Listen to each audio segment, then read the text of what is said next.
একটা আয়নার সামনে দাঁড়ালে নিজের মুখটাই দেখা যায়, মানে সামনের দিকটাই দেখা যায়, কিন্তু একটা আয়নায় দিয়ে যদি সামনে পেছন দুটোই যদি দেখা যেত কি সুন্দর হতো।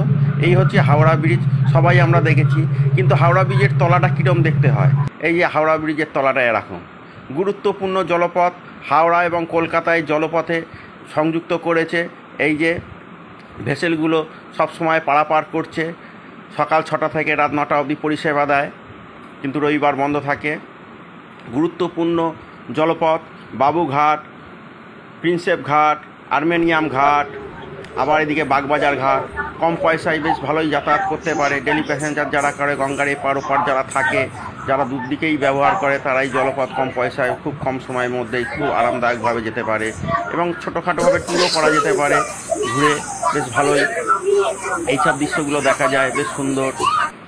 এই যে গঙ্গার পাশে যারা রয়েছে তারা এই যে গঙ্গার জলে চান করছে। এখন ভাটা জল কমে গেছে, তাই বালতি করে চান করছে। গঙ্গার জল পবিত্র জল, বরফ গলা জল, পাহাড় থেকে নেমে এসেছে গঙ্গা, তাই গঙ্গার জল ঠান্ডা।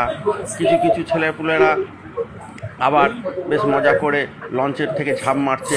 এই যে ঝাঁপ মারছে রিস্কের ব্যাপার, তবুও তারা এইগুলো করে।